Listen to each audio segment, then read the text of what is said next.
guys to another Tales of Middle-earth, and we are continuing on with our Whispers in the North narrative campaign. As you know, I'm your channel host, Adam, and again with me I have Will and Zach. And so, if you watched the last one, the first episode of the Whispers in the North narrative campaign, we had Will running his Rivendell battle company going up against Zach and the Angmar battle company. Yes. Will got the win-ish.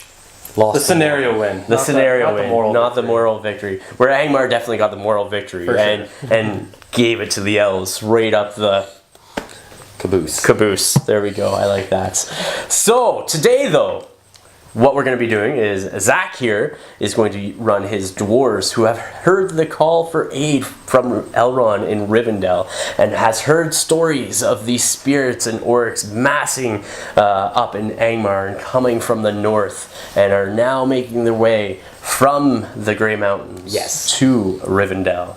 So, along the way, they are ambushed by a goblin warband led by Will. And so we are playing ambush. It is your first warband mission against a fresh goblin Moria warband. We'll show you the armies, we'll show you the board, and we'll get right into the game from there.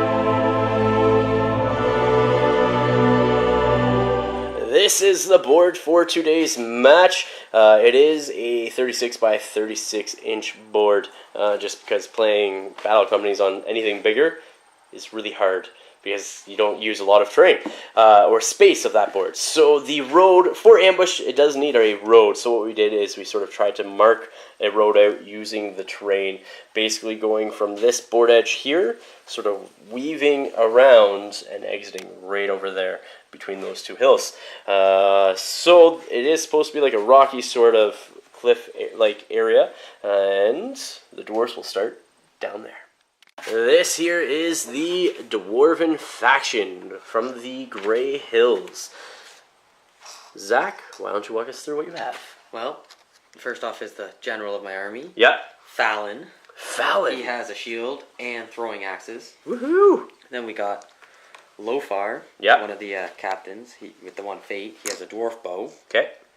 Then we have Onar and Pori. Onar and Pori. Well, this guy's got a shield and he's got throwing axes. All right. Then we have Burin. Yep. And his older brother, Turin. Burin and Turin. And they both have two-handed weapons. Okay. The white bearded guy, Turin, has a fate one. Awesome. So that is the freshly new warband for the dwarves. And for the evil side for today's mission, we have some goblins and wargs from Moria. So over here we have the leader with the might and everything, and then that is one of the lieutenants, and then the other one is this wild warg here. All of them are what they see, or are what they are. Yeah, what you see is what you get. So we'll come back with deployment next. For this mission, the dwarves have to get 33% of their guys from this table edge all the way off over here on that table edge at the end of the road off. So two guys have to exit the board on that side. Where the goblins laying in ambush, they all have concealing cloaks, or in the case of the wargs, I guess, camouflaged fur. Whatever works. So they actually get deployed on the board where the dwarves have to walk on the first turn. So we have some goblins, pesky little goblins with their bows up there hiding behind stuff, as well as the wargs hiding behind the trees and the hill and those goblins right there. So let's roll off for turn 1 priority. Zach, get to 6. Going to the dwarves first. We'll come back after movement. End of turn 1 movement. It was very exciting because these dwarves moved on, and that was it, because Will didn't want the goblins to move and use their concealing cloaks. So we'll come back with shooting. Will, are you shooting? Not in range. You're not in range, so no shooting. So we'll come return to priority then. Well, that was easy. Oh, reroll that die. Ah, it goes to the goblins. And again, the dwarves are marching on up here along this road into the waiting ambush of the goblins. We're done movement. Will? Still out of range. No. These dwarves are super slow. So going to priority for turn 3. Oh. That's a cock 6. 2 goes back to Zach. We'll come back with movement. Round 3 next. During Will's movement, this goblin here is going to climb down that rock face, and he gets down to the bottom. And this guy over here is climbing as well? Yep. Alright. And he can continue his full movement too, because you get +1 from caved movement. And that goblin ends its movement right down there. End of the movement phase is what the board looks like. The dwarves are starting to, looks like, split up a little bit maybe. One of the wild wargs moved along the board edge there. The other one stayed in hiding there. Goblin is still in hiding. And all these guys have moved to their current locations. So, going to the shooting phase. One shot. One shot from where? Oh, that guy wants to just poke his head out and shoot. Who are you going to shoot at? His leader. The leader there. Okay. You need... 5. Come on over here. No. Nothing at all. So, priority. Turn 4. Got a 4. 5. And 2. End of the movement phase. The dwarves are moving up over here. The only movement that Will did was that dwarf there moved half over just to get a bead on one of these guys. He kept all the other goblins and wargs stationary this turn, and the dwarves just moved up their 5 inches. Going to the shooting phase. You have 2 shots. 2 shots, both go in through the front line into the defense 6 back there. Alright, the front guy, that's defense 6. Okay. I'll do the 6+ first since he moved. Nope, it's a 1. And then the 5+. That hits. The away for the general there. Yep. Nope, it's a general. So, 6, defense, 4. 6s by 4. D7. There's a 6. Oh, that's scary. No. Negative. That general's armor saved him. Here we go. Priority next turn. It's a must. 2. Oh, it goes to Will. This is what the board looks like at the end of the movement phase. This wild warg, is moving around. These goblins sort of paired off for a charge, just embraced. This goblin here moved half speed. Well, all 3 goblins with bows moved half movement, and those wargs over there stayed stationary as the dwarves moved up the road. Their full movement, minus the bow guy, who moved half. Come back with shooting next. Starting off with the goblins here. What one are you going to do first? We'll go here. He's going through the leader into the 2-handed. Alright. The old guy or the old young one? The young one. The young one. Alright. 6. Oh, that's cocked too. Nope. Nothing. They all need 6s too. This one, yep. Clear shot at the archer. Okay. 6. Nope. 5. And this one finally into the leader. Alright. That's a 6. 6. In the way for the first guy there. Gets through. Next. Does he get a 6? That's a cocked die. No. That leader is taking a beating from arrows and denting his armor but causing no wounds. We'll come back with priority. Actually, shot. Shooting, sorry. Yes. 1 shot. He's just going to return fire. Into that goblin there. Okay. So it hits with a 5. And then does he wound? It's a 5. That is a wound on that goblin. And that is first blood for the dwarves, in a sense. Yes, and he gets an experience point. Priority. This could be a doozy of a turn. 2. And dwarves get 1, and the goblins get a 2. So it goes to the goblins. During the movement phase, this goblin on top of the hill here is trying to jump down, needing a climb test. He makes it, and he ends at the bottom of that cliff face right there.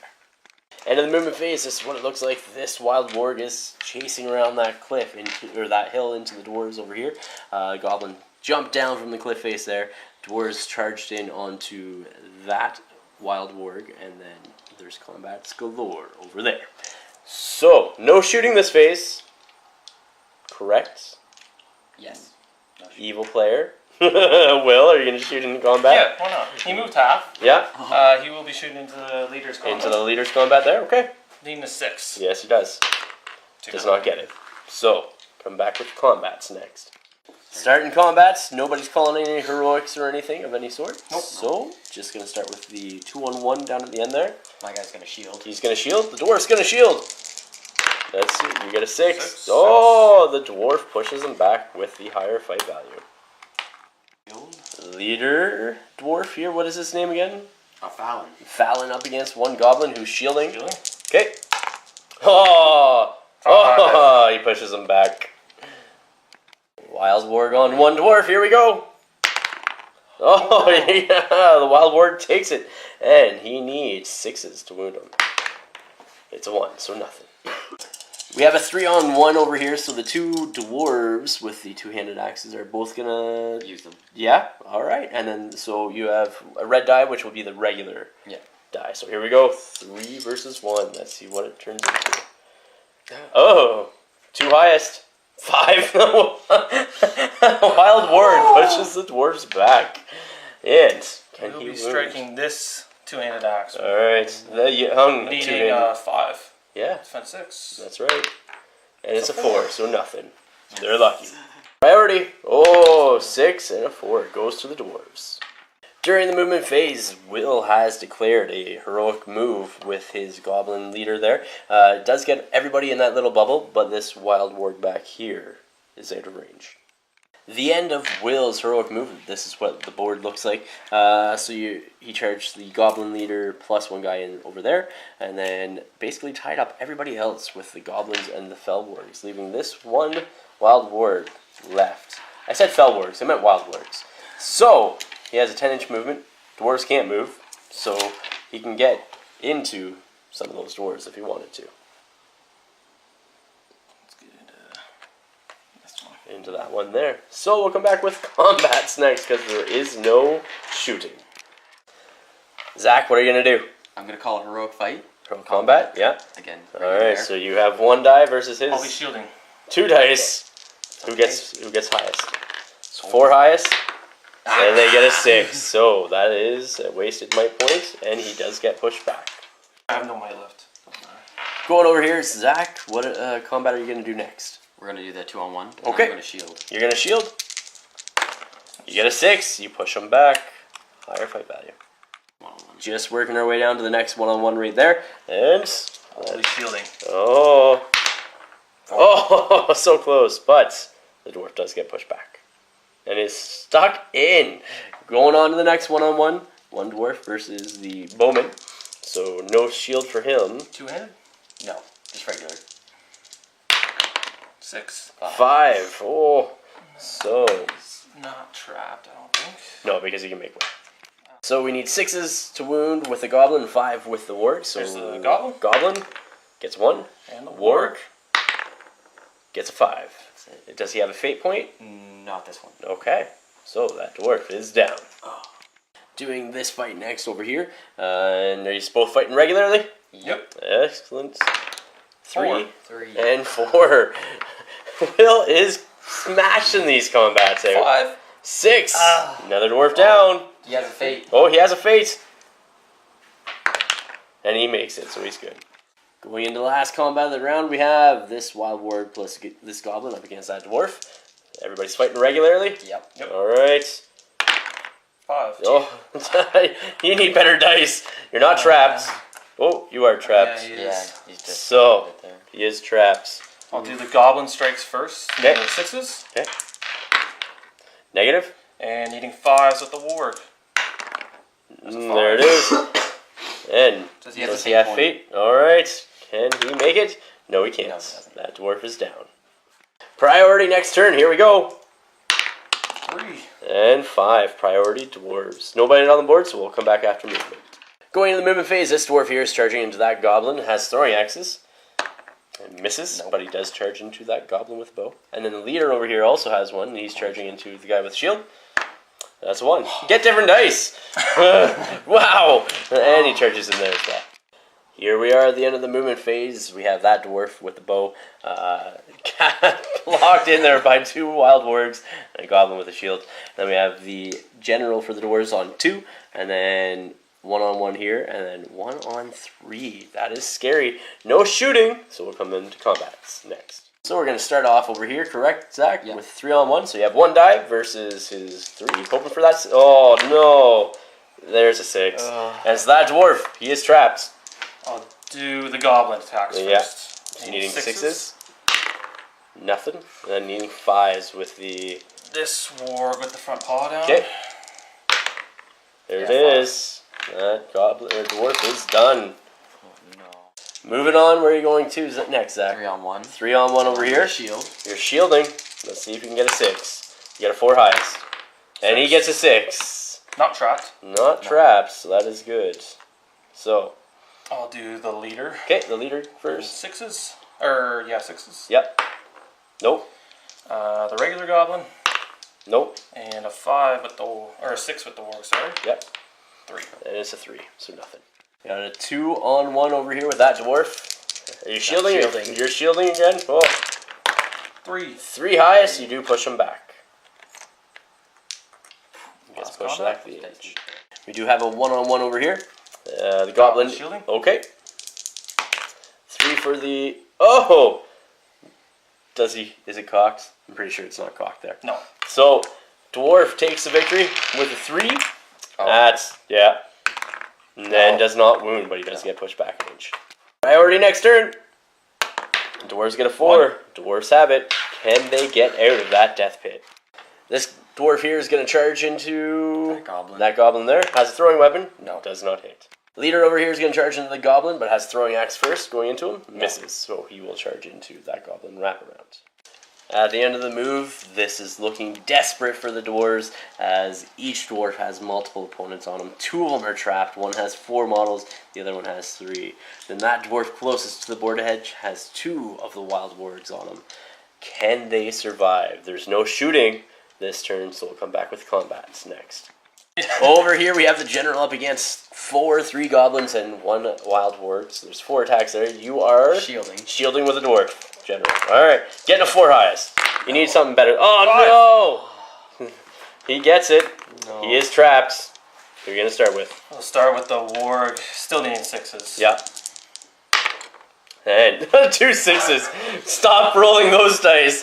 2 6s and that general. Does he have a fate point? It doesn't matter. He's dead anyways. Yeah. Doesn't matter anyways. Oh. And he does pass a fate point. We just rolled that just so that way, see if the warg would get 2 experience points from that, or just 1. We did forget courage tests because he was broken, but at that point in time, I don't think it would have really made much sense or difference because they would have been charged anyways. But moving on to the next combat, where are we going? This one. Okay. And I'm going to shield. You're going to shield, alright. Get a 6, and he beats you. Pushed him back. All you need to do is get these 2 guys off the board to win. That is it. And then we got one last guy over here. Shielding. We got a cocked die. I have a 4. And he has a 3. The wargs get him. He's not trapped though. No. Move him an inch. 6s. 6s. Yes. The back paw. Nope. And the front paw. No. Priority next turn. Oh, it's looking so desperate, I just want to cry for these dwarves. Or drink lots of ale. Drink lots of ale. 4 for the dwarves and 2 for the goblins. So, we'll come back with movement. Courage test for the dwarves. That one there. Makes it. Good. And the other one does not make it, so he has to run from the nearest enemy model at full distance, which I think is that goblin there, and run directly away from him. Directly, so down here? Yeah, he'd be moving up and around, so up that way. Like so. Getting close! And then this guy, I wonder what he's going to do. This dwarf here is going to move into that goblin there, but he's going to do a throwing axe first and miss, and then charge into that goblin. End of the movement phase. This is what the board looks like. Both dwarves are surrounded. That guy has a whole bunch of guys on him, and that one over there has all 3 wild wargs. No shooting, so combats. What's going to happen? Do the one with a really trapped guy. The really trapped guy? Yeah, and you're going to shield? Alright. What do you get? No. 3 highest. No. And 5 highest. And he's trapped. Who's going to take him down? You need 6s by 4s. 6s. 6s, yes, sorry. Starting with my leader. Yes. Nope. Nothing. Start with that shield guy. Okay. Yes, that shield guy takes out that dwarf. And theoretically, at the end of this round, the game will end. Will the wild wargs take out that guy or not? We'll find out. Go over here, we have this one dwarf up against 3 wild wargs. And he is? Shielding. Yeah. Figured.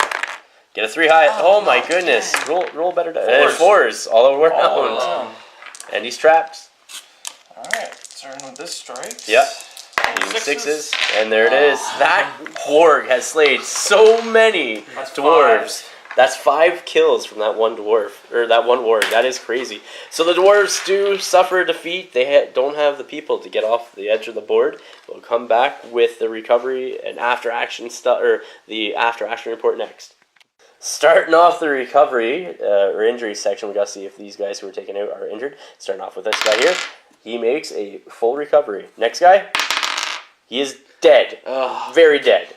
And this guy here is also dead. No. Very dead. Oh, no. 2 dwarfs down. 2 dwarfs down. That's what happened with the last elves, too. And we'll come back with the heroes next. Fallon's going to be rolling next for his injury. Let's see what happens to him.